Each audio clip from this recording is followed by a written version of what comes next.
తెలుగువారి #1 choice Telugu matrimony. తూర్పుగోదావరి జిల్లా నిడదవోలు నియోజకవర్గం పెరవల్లిలో పవన్ పర్యటించారు. వాటర్ గ్రిడ్ పథకానికి పవన్ శంకుస్థాపన చేశారు. జేజేఎం వాటర్ గ్రిడ్ పథకానికి పొట్టి శ్రీరాములు పేరు పెట్టారు.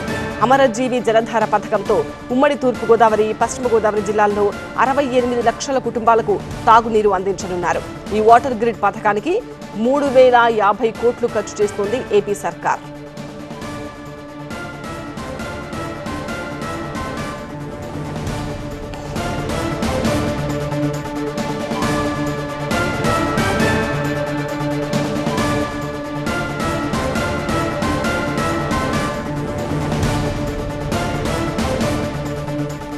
వైసీపీ అధినేత జగన్ కు deputy CM Pawan Kalyan warning ఇచ్చారు. కాంట్రాక్టర్లను జైళ్లలో పెడతామని బెదిరిస్తున్నారని, బాధ్యత మరిచి ప్రవర్తిస్తే ఊరుకునేది లేదన్నారు పవన్ కళ్యాణ్. మీరు అధికారంలో ఉన్నప్పుడే భయపడలేదు, ఇప్పుడెలా భయపడతా అని ప్రశ్నించారు. రౌడీయిజం చేసే వారికి యోగి ఆదిత్యనాథ్ ట్రీట్మెంట్ ఇవ్వాలన్నారు పవన్. అధికారంలో ఉన్నప్పుడే ఏం చేయలేని జగన్ మళ్లీ మీరు అధికారంలోకి వచ్చి ఏం చేస్తారని అడిగారు. గీతలు దాటి మాట్లాడితే చేతిలో గీతలు లేకుండా అరగదీస్తామన్నారు పవన్. అధికారంలో ఉన్నప్పుడు మీ బెదిరింపులకి మేము భయపడలేం. మీరు అధికారంలో ఉన్నప్పుడు మీరు చేసే దౌర్జన్యాలకి మేము భయపడలేం. అలాగే మిమ్మల్ని తగ్గించడం కూడా నాకు ఇష్టం లేదు.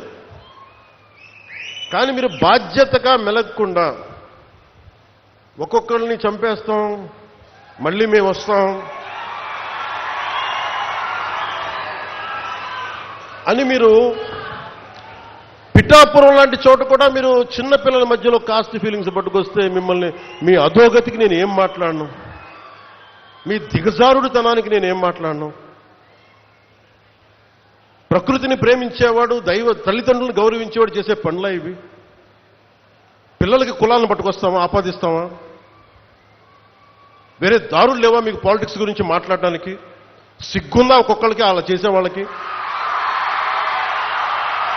మాకు నోరు లేదనుకుంటున్నారా?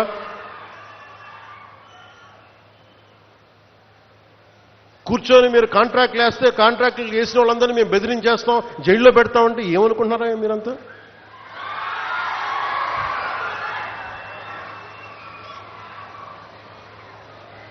మేమేం మాటలా గుర్తుపెట్టుకోండి.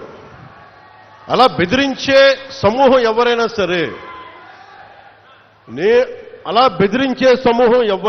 సరే, మిగతా వారి గురించి నాకు తెలియదు. పవన్ కళ్యాణ్కి అధికారం ఉన్నా అధికారం లేకపోయినా పవన్ కళ్యాణ్ ఎప్పుడు పవన్ కళ్యాణ్ లాగే ఉంటాడు, భయపడ్డాం. చాలా ఇంట్లోంచి బయటకు వచ్చేటప్పుడు తిరిగి వెళ్తాం లేదు అని డిసైడ్ అయ్యే వస్తాం. అందువల్ల మీ ఆకు రౌడీలు కానీ అలాగే చెప్తున్నారు. ఏదైనా మాట్లాడితే అధికారులు కూడా భయపడుతున్నారు. ఎందుకు భయపడుతున్నారంటే చెవుల్లో చెప్తారు, అదే సార్ వాళ్ళ వెనక చాలా మంది రౌడీలు ఉంటారండి, కిరాయి హంతకులు ఉంటారంటే, మీకు కరెక్ట్గా యోగి ఆదిత్యనాథ్ లాంటి ట్రీట్మెంట్ కనుక ఒక్కొక్కడికి ఇస్తే, ఒక్కొక్కడికి రౌడీజం అంటే కాలు కీలు తీసి మడత పెట్టి కింద కూర్చోపెడితే అప్పుడు తెలుగువారి #1 చాయిస్ తెలుగు మ్యాట్రిమోనీ.